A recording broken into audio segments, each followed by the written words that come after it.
வணக்கம், நான் உங்க சௌமியா பிரவீன்குமார். இன்னைக்கு என்னோட கிச்சன்ல நாம என்ன ரெசிபி பார்க்க போறோம்னா மீல் மேக்கரை வச்சு ஒரு சூப்பரான பிரியாணி ரெசிபி தான். இதை எப்படி பண்றதுன்னு பார்க்கலாம் வாங்க. இதை பண்றதுக்கு ஒரு ப்ரெஷர் குக்கர் வச்சுக்கலாம். 2 டேபிள் ஸ்பூன் அளவுக்கு எண்ணெய் ஆட் பண்ணிக்கலாம். எண்ணெய் காயட்டும். நான் 2 டம்ளர் பாஸ்மதி அரிசியை 4லேருந்து 5 வாட்டி நல்லா வாஷ் பண்ணி எடுத்து வச்சிருக்கேன்.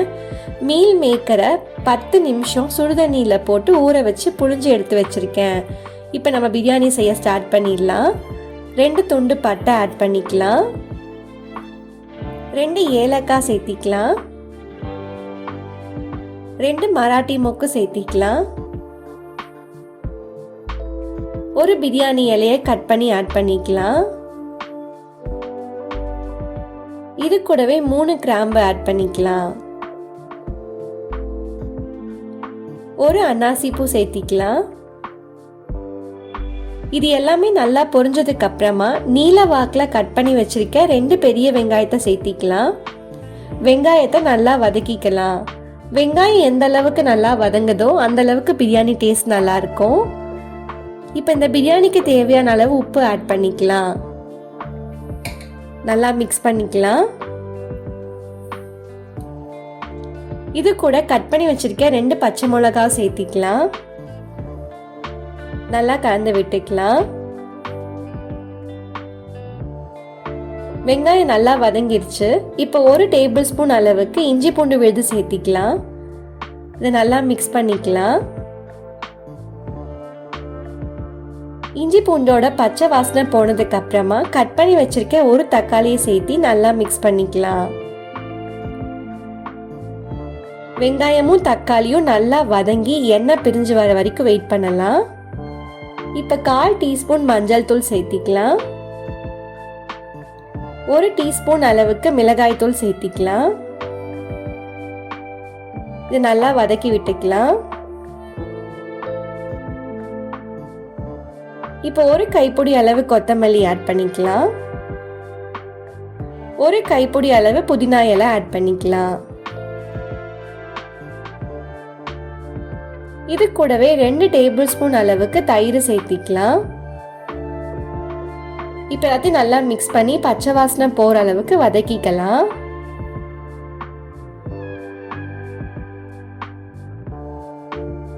இப்போ இது எல்லாமே நல்லா வதங்கிடுச்சு. இப்போ 10 நிமிஷம் சுடுதண்ணியில ஊற வச்சு புழிஞ்சு எடுத்த மீல் மேக்கரை சேர்த்திக்கலாம். நல்லா மிக்ஸ் பண்ணிக்கலாம். நல்லா கலந்து விட்டாச்சு. இப்போ homemade biryani masala 1 teaspoon add பண்ணிக்கலாம். 1/4 டீஸ்பூன் கரம் மசாலா சேர்த்திக்கலாம். இந்த பிரியாணி மசாலாவோட லிங்க் நான் டிஸ்கிரிப்ஷனில் பின் பண்ணுறேன். இது எல்லாத்தையும் நல்லா கலந்து விட்டுக்கலாம்.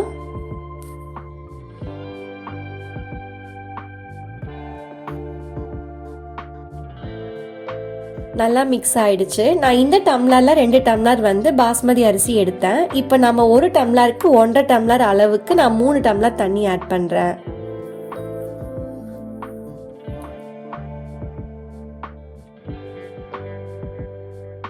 தண்ணி ஆட் பண்ணியாச்சு. நல்லா கலந்து விட்டுக்கலாம்.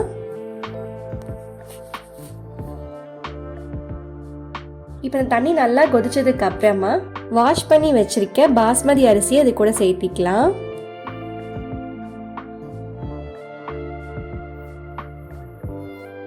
இதை சேர்த்திட்டு நல்லா மிக்ஸ் பண்ணிக்கலாம். நல்லா அழுத்தி மிக்ஸ் பண்ணோம்னா அரிசி உடைஞ்சிரும். லைட்டா ஒரு மிக்ஸ் கொடுத்துட்டு ஒரு 1 டீஸ்பூன் அளவுக்கு நெய் சேர்த்திக்கலாம். இந்த மாதிரி கடைசியா நெய் சேர்த்தும் போது அரிசி ஒன்னோட ஒன்று ஒட்டாம உதிரி உதிரியா வரும். ட்ரை பண்ணி பாருங்க. இப்போ நல்லா கலந்து விட்டாச்சு.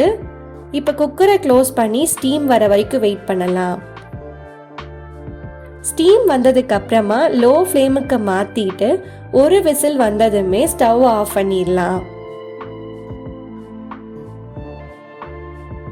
ஸ்டீம் தானா ரிலீஸ் ஆகிற வரைக்கும் வெயிட் பண்ணலாம். ஸ்டீம் தானா ரிலீஸ் ஆயிடுச்சு. இப்போ குக்கரை ஓபன் பண்ணி பார்க்கலாம். சுட சுட சோயா சங்க்ஸ் பிரியாணி ரெடி. இது கூட தயிர் ரைத்தா வச்சு சர்வ் பண்ணி பாருங்க. எல்லாரும் விரும்பி சாப்பிடுவாங்க. இந்த மாதிரி சிம்பிளான குயிக்கான ரெசிபிஸை உங்களுக்கு பார்க்கணுன்னா என்னோட சௌமியா இந்த கிச்சன் சேனலை சப்ஸ்கிரைப் பண்ணுங்க. தேங்க்யூ ஃபார் வாட்சிங் மை வீடியோ.